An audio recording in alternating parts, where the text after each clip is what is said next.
Brad, we've come down here to Freedom Boxing to catch up with you because you're having your third pro fight on a show in conjunction with us. Your manager and coach, Jimmy Harrington, has teamed up with Steve Wood, my boss, and we're putting a home show on for you lot in the Doncaster Racecourse on 28th of May.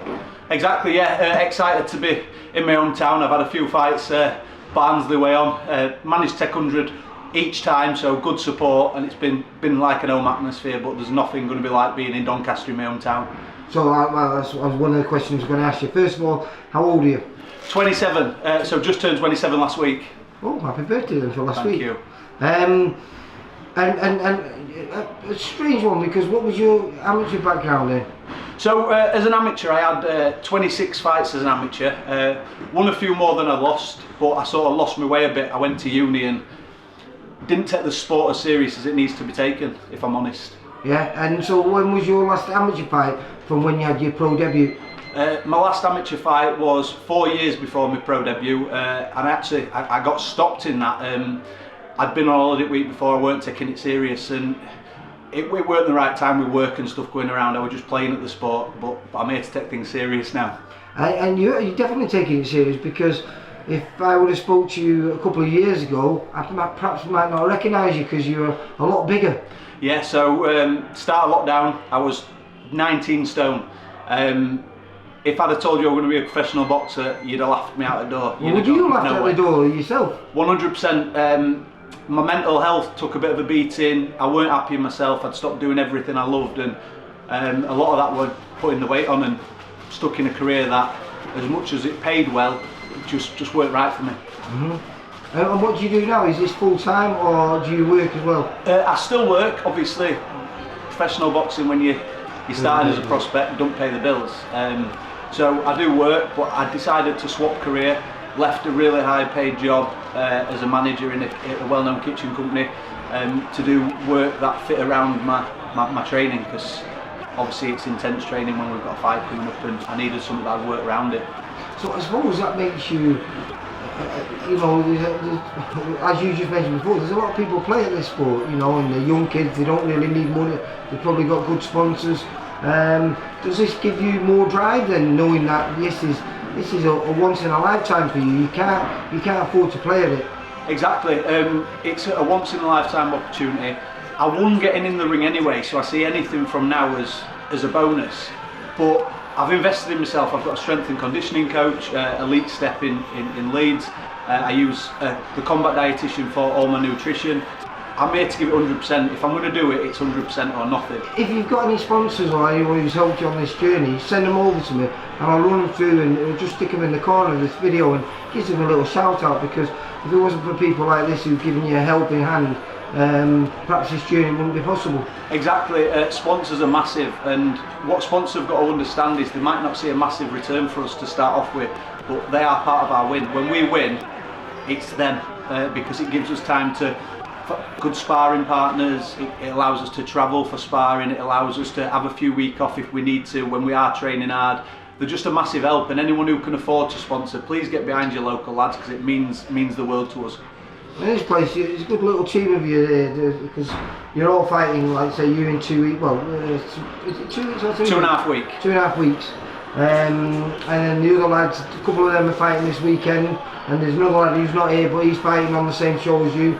So it's hopefully going to be a great night for anyone who's from Doncaster. It'll be an amazing night. Obviously there's lads out of our gym, Jamie Mellors, who's not here tonight, but what a fantastic kid he is, what a good boxer he is. We've got Jake Bray, absolute warrior. Yeah. Josh Morgan, and then we've got a few other lads, especially amateurs, that are coming through ranks and stuff like that. We've got a lot of quality lads that we've signed that are up, not so much this way, but the Leeds, a couple in Darlington, Sheffield, so they're all going to be coming down there, and it's going to be a top night because it's a pretty packed card. I think on May the 28th, I think they're talking 10 or 11 fights on there, so they're going to get value for money. Value for money, definitely. Obviously Reece Mould's on there, Jake Goodwin, who I know from uni and is a local lad as well. It's going to be packed to talent, and whoever comes to watch, for the money you're paying, it's going to be a great night. So you've got brains and beauty as well then? Yeah. You got to have you in the sport. Well, no, because most people who've got brains don't do the sport. Well, yeah, I like to. That's why I had a successful career in business and stuff, and I like to think I've got my head screwed on from being grown up with my family and you stuff. can always go back to that. Exactly. This is something that if you leave it too late, you can never do it again. So you've got to take full advantage, haven't you? And how did that come about? I believe you were just coming here keeping fit, and Jimmy spoke to you. Yeah, so the journey started. I looked in the mirror, I weren't happy, and I knew I needed to change something in my life. So I started getting fit again. Contacted Jimmy and started having one-to-ones, paid one-to-ones. And he just turned around to me on a pad session and said, "Do you fancy it again?" I said, "Amateur." He went, "No, do you fancy having a go at pro? I'm getting my manager's licence. You seem maturer. We can go for an area title and then see where we go from there." And I went, yeah, I do.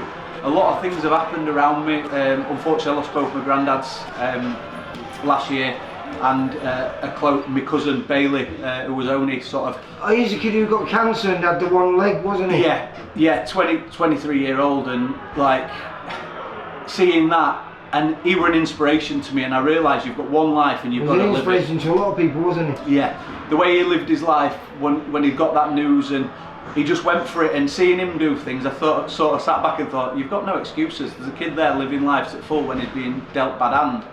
So I took a lot of inspiration from that, and I just thought, you know what, you've got one chance, live it, give it your best shot. They always say you get the things you don't do, so I love this because I'm very fortunate. I get to speak to a lot of people who are just starting this journey now, so I know this is only your third fight, but like I say, hopefully I'll be down there on the night filming it and be saying 3-0. But before we do go, the Phoenix, which is on the back of your thing, that's your ring name. Yes. So where did that come from? So it took me a while to think of a name to go with Brad Cousins. It's, I think, in all different sorts, but then it sort of hit me, the Phoenix rising from the ashes, from where I was to where I am now. I'm a new person and I've risen again. I'm ready to take over. Well, I look forward to seeing that takeover on May the 28th down at Doncaster races, where, like I say, hopefully I'll be saying 3-0. Perfect, thank you very much. You take care, Brad. Bye. For all boxing info, news and latest interviews, amateur and pro, across the north, click and subscribe. VIP Boxing Promotions. Also Twitter, Instagram and Facebook.